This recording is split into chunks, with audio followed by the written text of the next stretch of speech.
Donald Trump, I know he kind of struggled to fill his inaugural parade, but nonetheless, he actually does do a pretty decent job of filling up stadiums whenever he goes and gives a rally. He has supporters out there in this country, even if his poll numbers are pretty much in the garbage.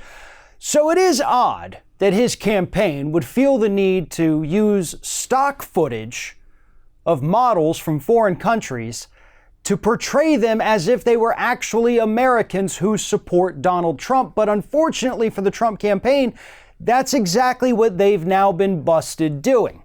Now, I say busted doing. There's nothing illegal about this. There's not even anything immoral about it. It's just very odd that a campaign that claims that most of the people in this country absolutely love them, that they're winning left and right, couldn't even find actual human beings from the United States to star in their Facebook ads. But that is the situation that we're looking at today. Right now, the Trump campaign has been running ads on Facebook for the last 90 days. In fact, they've aired it 27,735 different times, 3 different ads, spent $2.7 million on that.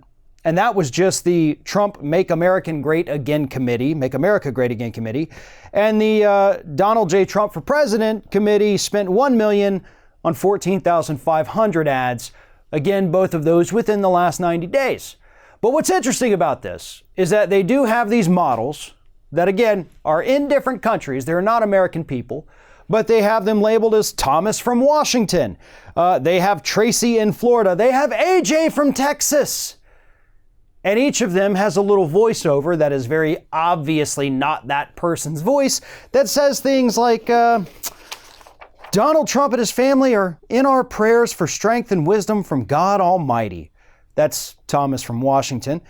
AJ from Texas was, kind of a Hispanic man trying to shore up Donald Trump's Hispanic votes. Tracy from Florida, obviously young woman, a demographic that Donald Trump struggles with. So maybe that is why this campaign had to use stock footage that they purchased for about $170 because they couldn't pay a real human being enough money to subject themselves to be in those ads.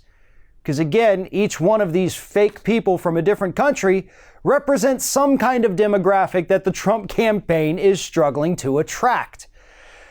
Trump is not the first person to do this, let's be honest with that. Marco Rubio, in one of his ads when he was running for president, used footage from Canada trying to pass that off as America. Jeb Bush did the same thing. Donald Trump even did the same thing back in 2016, trying to show these migrant hordes coming across the border, only to find out that wasn't people coming into the U.S., that was actually people going into Morocco. Morocco is what that was. But these Republicans all have something in common, right? They're trying to take one thing and portray it as something else because they don't think voters understand.